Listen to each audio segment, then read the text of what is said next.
अल्हम्दुलिल्लाहि रब्बिल आलमीन वस्सलातु वस्सलामु अला सय्यिदिल मुरसलीन अम्मा बाद फ़अऊज़ु बिल्लाहि मिनश शैतानिर रजीम बिस्मिल्लाहिर रहमानिर रहीम अस्सलातु वस्सलामु अलैका या रसूल अल्लाह व अला आलिका व अस्हाबिका या हबीब अल्लाह अस्सलातु वस्सलामु अलैका या नबी अल्लाह व अला आलिका व अस्हाबिका या नूर अल्लाह। মাদানী চ্যানেলের দর্শক শ্রোতা, আলহামদুলিল্লাহ আজ্জা ওয়াজাল মাদানী চ্যানেলের অনুষ্ঠান ইসলাম বিজয়ীদের কথার মধ্যে আপনাদেরকে সুস্বাগতম জানাচ্ছি। আল্লাহ পাকের অশেষ মেহেরবানিতে আমরা এই অনুষ্ঠানের মাধ্যমে ইসলামকে যারা পৃথিবীর আনাচে কানাচে পৌঁছিয়ে দিয়েছেন এমন কিছু ব্যক্তিত্বের জীবনী নিয়ে আলোচনা করার সৌভাগ্য লাভ করে থাকি। আজকেও ইনশাআল্লাহ আজ্জা ওয়াজাল আমরা সিন্ধু বিজয়ী মোহাম্মদ বিন কাসিম রহমতুল্লাহি তাআলার জীবনী নিয়ে আলোচনা করার সৌভাগ্য লাভ করব। মাদানী চ্যানেলের দর্শক শ্রোতা, আসুন অনুষ্ঠান শুরু করার পূর্বে দরুদ শরীফ পাঠ করার একটা ফজিলত শুনে নিই। হাদিস শরীফের মধ্যে রয়েছে, আমার প্রিয় নবী হুজুর নূর সাল্লাল্লাহু আলাইহি ওয়াসাল্লাম ইরশাদ করেছেন, তোমরা যেখানেই থাকো আমার প্রতি দরুদ পাক পাঠ করো, কেননা তোমাদের দরুদ আমার নিকট পৌঁছে থাকে। সল্লু আলাল হাবিব সাল্লাল্লাহু তাআলা আলা মুহাম্মদ সাল্লাল্লাহু আলাইহি ওয়াসাল্লাম। মাদানী চ্যানেলের দর্শক শ্রোতা, আজকে ইনশাআল্লাহ আজ্জা ওয়াজাল আমরা ইসলামের মধ্যে মহান একজন সেনাপতি, বীর বাহাদুর হযরত মোহাম্মদ বিন কাসিম রহমতুল্লাহি তাআলার জীবনী নিয়ে আলোচনা করার সৌভাগ্য লাভ করব। মাদানী চ্যানেলের দর্শক শ্রোতা, আমরা জানি যে ইসলাম যখন পৃথিবীর আনাচে কানাচে ছড়িয়ে পড়া শুরু করলো, তখন মুসলমানরা আরব ভূখণ্ড পেরিয়ে ভারত উপমহাদেশের দিকে ইসলামের বার্তা নিয়ে আসা শুরু করে। আমরা জানি মুসলমানদের মধ্যে অনেক তাবেঈন ওনারা ব্যবসায়িক উদ্দেশ্যে এবং ইসলামকে প্রচার প্রসার করার জন্য আরব থেকে ওনারা বেরিয়ে পড়েন। উমাইয়া খিলাফতের শাসন আমলে মুসলমানরা পুরো বিশ্বের দরবারে সামরিক ও অর্থনৈতিক পরাশক্তি হিসেবে আবির্ভূত হয়েছিল। তারা বহু বছর ধরে মুসলিম বিশ্বের নেতৃত্বে ছিল। তাদের দাপুটে শাসনকালে খেলাফতের সীমানা জাজিরাতুল আরব ছাড়িয়ে ভারত উপমহাদেশে পৌঁছে গিয়েছিল। ওই সময় মুসলমানদের আন্তর্জাতিক বাণিজ্য বহুগুণে বেড়ে গিয়েছিল, বিশেষ করে খলিফা প্রথম ওয়ালিদের আমলে। প্রকৃতার্থে ওয়ালিদের প্রতিরক্ষা মন্ত্রী হাজ্জাজ বিন ইউসুফের কৃতিত্বে উমাইয়ার সামরিক ও অর্থনৈতিকভাবে অনেক সমৃদ্ধ হয়েছিল। বাণিজ্যের সুবাদে এই সময়ের এই সিংহল রাজ্যের বেশ কিছু সুসম্পর্ক গড়ে উঠেছিল। হাজ্জাজ তথা উমাইয়া খিলাফতের সাথে তাদের একটা ভালো সম্পর্ক গড়ে উঠেছিল। ফলে ব্যবসার কারণে অনেক আরব মুসলমানরা এই সিংহলে তথা ভারত উপমহাদেশে আসা শুরু করে। একবার সিংহলের রাজা কয়েকটি জাহাজে করে উপহার সামগ্রী পাঠিয়েছিল খলিফাকে, কিন্তু নির্ধারিত সময় পার হয়ে গেলেও সেগুলো রাজধানী দামেস্কে পৌঁছায়নি, কারণ প্রতিমধ্যে জাহাজগুলো জলদস্যুদের কবলে পড়ে। কিছুদিন পর আবারও বেশ কয়েকটি জাহাজ লুটপাট করে জলদস্যুরা। এবার জাহাজগুলোতে ধনসম্পদের সাথে ছিল হজ যাত্রী সহ নারী ও শিশুরা। কথিত আছে, ডাকাত দলের কবলে পড়া এক নারী নিজের রক্ত দিয়ে লেখা একটি চিঠি হাজ্জাজ বিন ইউসুফের কাছে পাঠিয়েছিল। ওই বন্দি নারীর করুণ দশা, রক্ত দিয়ে লিখা সেই চিঠিটি যখন হাজ্জাজ বিন ইউসুফের কাছে যায়, তখন হাজ্জাজ বিন ইউসুফ একে একে প্রথমে একজনকে সেনাপতি পাঠান, সে শাহাদাতের সুদা পান করে। এরপর আরেকজনকে পাঠায়, সেও শাহাদাতের সুদা পান করে। এরপর মোহাম্মদ বিন কাসিম রহমতুল্লাহি তাআলা, যিনি ওনার চাচাতো ভাই ছিলেন অথবা চাচাতো ভাইয়ের সন্তান ছিলেন, তো ওনাকে সেনাপতি বানিয়ে এই ভারত উপমহাদেশে লড়াই করার জন্য, তাদেরকে প্রতিহত করার জন্য এবং এই এলাকাটাকে মুসলমানদের সিন্ধু প্রদেশকে মুসলমানদের আওতাভুক্ত করার জন্য হযরত মুহাম্মদ বিন কাসিম রহমতুল্লাহি তাআলাকে প্রেরণ করেন। মাদানী চ্যানেলের দর্শক শ্রোতা, এখন আসুন ওনার নাম কি, ওনার আব্বার নাম, ওনার আম্মাজানের নাম সম্পর্কে আমরা একটু আলোচনা শুনি। সাল্লু আলাল হাবিব সাল্লাল্লাহু তাআলা আলা মুহাম্মদ সাল্লাল্লাহু আলাইহি ওয়াসাল্লাম। মুহাম্মদ বিন কাসিম, ওনার নাম হচ্ছে মুহাম্মদ, ওনার আব্বাজানের নাম হচ্ছে কাসিম। তো ওনার বংশ পরিক্রমা হচ্ছে মুহাম্মদ বিন কাসিম বিন মুহাম্মদ বিন হাকাম বিন আবু আকিল। ওনারা আরবের মশহুর, আরবের একটা প্রসিদ্ধ সম্প্রদায় বনু সাকিফের একটা গোত্র, বনু আকিলের প্রসিদ্ধ একটা ওনারা বিজয়ী এবং সেনাপতি ছিলেন। তো ওই মুহাম্মদ বিন কাসিম রহমতুল্লাহি তাআলার আব্বাজান, ওনার নাম হচ্ছে কাসিম বিন মুহাম্মদ, আর মুহাম্মদ বিন কাসিমের আম্মাজানের নাম হচ্ছে হাবিবাতুল উজমা। বলা হচ্ছে হাজ্জাজ বিন ইউসুফ এর শাসন আমলে ওনার আব্বাজান কাসিম বিন মুহাম্মদ উনি কিছুদিন দায়িত্বের মধ্যে ছিলেন। মাদানী চ্যানেলের দর্শক শ্রোতা, হাজ্জাজ বিন ইউসুফের শাসন আমলে কিছুদিন দায়িত্বে ছিলেন ওনার আব্বাজান কাসিম বিন মুহাম্মদ।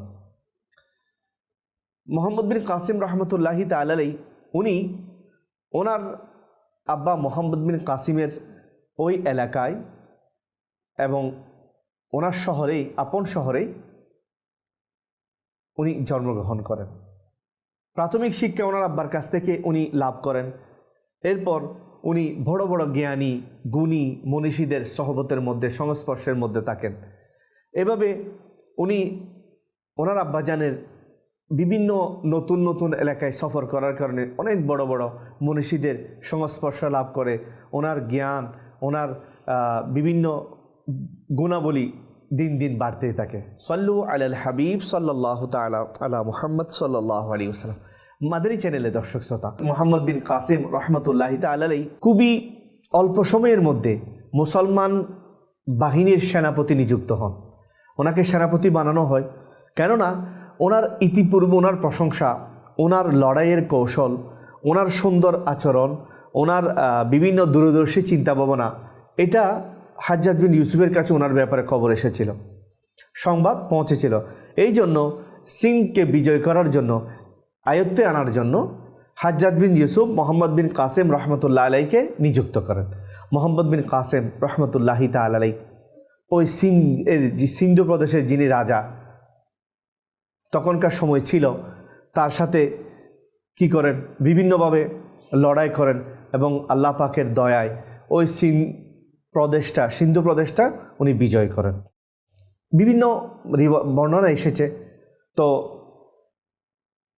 মুহাম্মদ বিন কাসিম রহমতুল্লাহি তাআলা আলাইহি সিন্ধু বিজয় করে এই সিন্ধ এবং লাহোর থেকে শুরু করে ভারত উপমহাদেশের এই জায়গার মধ্যে উনি প্রত্যেকটা নতুন এলাকায় একটা একটা মসজিদ নির্মাণ করেন এবং একটা একটা মাদ্রাসা প্রতিষ্ঠা করেন।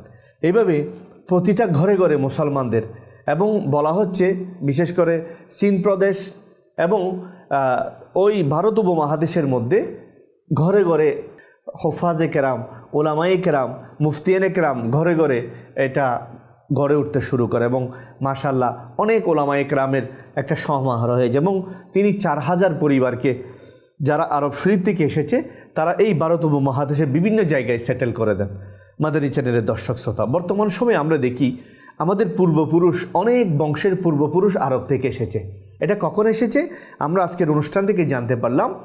হাজ্জাজ বিন ইউসুফের সেই পাঠানো সেনাপতি হযরত মুহাম্মদ বিন কাসিম রহমতুল্লাহি তাআলা যখন এই ভারত উপমহাদেশের সিন্ধু প্রদেশ জয় করেন, তখন থেকে এই ভারত উপমহাদেশে আরব বণিকেরা ব্যবসার উদ্দেশ্যে এসে এখানে বিভিন্নভাবে ওনারা প্রতিষ্ঠা লাভ করেন, বিভিন্ন জায়গায় ওনারা আবাদ হয়ে যান এবং এখানে বসবাস শুরু করেন। এই জন্য আমরা যদি দেখি আমাদের বাংলাদেশ বলেন, ভারত বলেন এবং বিভিন্ন দেশে, এশিয়া মহাদেশের বিভিন্ন দেশে আরবের অনেক বংশ এখানে প্রতিষ্ঠা এবং ওনাদের আওলাদ। অনেকেই বলে আমি আলী আলভি, আলী রাদিয়াল্লাহু তাআলার আওলাদ।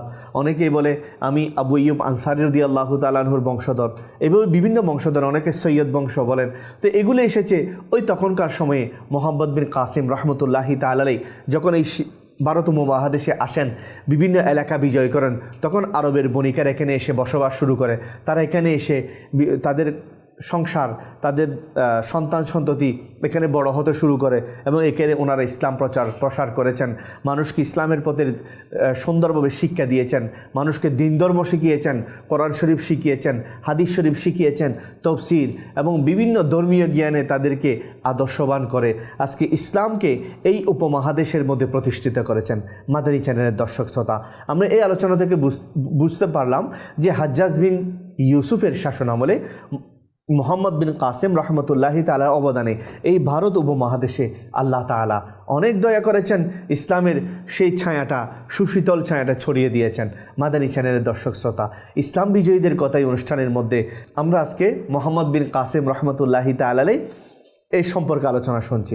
মোহাম্মদ বিন কাসিম রহমতুল্লাহি তাআলার ব্যাপারে এসেছে উনি কয়েক বছরের মধ্যে, মাত্র 3.5 বছর বা মতান্তরে 4 বছর 5 বছরও বলা হচ্ছে, এই কম সময়ের মধ্যে উনি এই সিন্ধু প্রদেশ এবং ভারত উপমহাদেশকে দিন ইসলামের একটা মজবুত কেল্লা বানিয়ে নেন এবং আলহামদুলিল্লাহ এখানে অনেক আরবের লোকেরা এসে বসবাস শুরু করে। সবাই মিলে এখানে ইসলামের প্রচার প্রসার শুরু হয়। এখন অনেক আউলিয়াই কেরাম, তাবেঈন, তবে তাবেঈন এবং আউলিয়াই কেরাম ওনারা আরব শরীফ থেকে, আরবের বিভিন্ন দেশ থেকে এখানে এসে বসবাস শুরু করে এই এলাকাকে আবাদ করেন এবং বর্তমান সময়ে আমরা দেখি এই এশিয়া মহাদেশের মধ্যে অনেক আউলিয়াই কেরাম, সাহাবায়ে কেরাম এবং তাবেঈন, তবে তাবেঈনদের মাজার শরীফ রয়েছে। তাদেরকে আমরা জিয়ারত করি মাদানী চ্যানেলের মাধ্যমে, আলহামদুলিল্লাহ আমরা দেখতে পাই। এগুলো ওই মোহাম্মদ বিন কাসিম রহমতুল্লাহি তাআলা যখন বিজয় করেন তখন ওনারা এসে বসবাস শুরু করেন, এই এলাকাগুলোকে আল্লাহ ইসলামের ছায়াতলে নিয়ে আসেন। মাদানী চ্যানেলের দর্শক শ্রোতা, এভাবে হাজ্জাজ বিন ইউসুফ এর দুনিয়া থেকে ইন্তেকালের পর, মারা যাওয়ার পর, হাজ্জাজ বিন ইউসুফ যখন মারা যায় তখন উমাইয়া বংশের মধ্যে কিছুটা দ্বিধাদ্বন্দ্ব শুরু হয়। তখন একজনের পর একজন নতুন শাসক নিয়োগ হতে থাকে। সর্বশেষ উমাইয়া বংশের যিনি প্রধানমন্ত্রী হন উনি মোহাম্মদ বিন কাসিম রহমতুল্লাহি তাআলা আলাইহিকে এই এলাকা থেকে অব্যাহতি দেন। সিন্ধু প্রদেশ এবং এই এলাকা যেটার উনি দেখাশোনা করতেন, রাজা ছিলেন এবং ওনার তত্ত্বাবধানে ছিলেন, এই সিন্ধু প্রদেশ থেকে ওনাকে অব্যাহতি দেন এবং ওনাকে ওখানে চলে যাওয়ার জন্য বলেন, দামেস্কে, এবং তৎকালীন সময়ে যেটা রাজপ্রাসাদ ছিল সেখানে। এই ঘটনায় পুরা সিন্ধু প্রদেশের লোকেরা সবাই বড়ই মর্মাহত হয়। এরকম নেককার, পরহেজগার, দিনদার একজন সেনাপতি, একজন রাষ্ট্রনায়ক আমাদের কাছ থেকে চলে যাচ্ছে। তো বলা হচ্ছে আল কামিল ফি তারিখ কিতাবের মধ্যে রয়েছে ফাবাকা আহলু সিন্ধি আলা মুহাম্মদ, অর্থাৎ মোহাম্মদ বিন কাসিম এর অব্যাহতির কারণে, তাকে এখান থেকে সরিয়ে ফেলার কারণে সমগ্র সিন্ধু প্রদেশের লোকেরা কান্নাকাটি করেছে। কারণ স্বাভাবিকভাবে কোনো ভালো মানুষ যখন চলে যায় ভালো কোনো দায়িত্ব থেকে, তখন লোকেরা এটা নিয়ে বড়ই মিস করে এবং সবাই এটা নিয়ে আক্ষেপ করে। তো এরপর থেকে যে ইসলামের সুশীতল ছায়া ছড়িয়ে পড়েছিল এই ভারত উপমহাদেশে, তোর মধ্যে কয়েকজন মহান ব্যক্তিত্বের মধ্যে একজনের নাম হচ্ছে ইসলামের মহান সৈনিক মোহাম্মদ বিন কাসিম রহমতুল্লাহি তাআলা আলাইহি। মাদানী চ্যানেলের দর্শক শ্রোতা, বর্তমানে আমরা জানিও না ভারত উপমহাদেশে কারা ইসলাম প্রচার করেছেন, কারা এখানে আবাদ করেছেন, কারা এত লড়াই করে ইসলামকে চতুর্দিকে বিজয়ী বেশে ছড়িয়ে দিয়েছেন। আজকে মাদানী চ্যানেলের যারা আমরা অনুষ্ঠান দেখলাম, আমরা এটা জানতে পারলাম ইসলাম ইতিহাসে ইসলামকে চতুর্দিকে ছড়িয়ে দেওয়ার ক্ষেত্রে বিশেষ করে ভারতবর্ষের মধ্যে, ভারত উপমহাদেশের মধ্যে যার অবদান সবচেয়ে বেশি, ওনার নাম হচ্ছে মোহাম্মদ বিন কাসিম রহমতুল্লাহ আলাইহি। আল্লাহ পাকের অফুরন্ত রহমত ওনার উপর বর্ষিত হোক, ওনার সদকায় আমাদের গুনাহ ক্ষমা হোক এবং আল্লাহ পাক আমাদের সবাইকে ইসলামের ইতিহাস ভালোভাবে স্টাডি করে আমাদের পরবর্তী জেনারেশনের কাছে সেগুলো পৌঁছে দেওয়ার তৌফিক দান করুক। আজকে এই পর্যন্ত, ইনশাআল্লাহ আগামী অনুষ্ঠানে আরেকজন কোনো মহান বিজয়ী ইসলাম বিজয়ীর কথা নিয়ে আপনাদের সামনে উপস্থিত হব।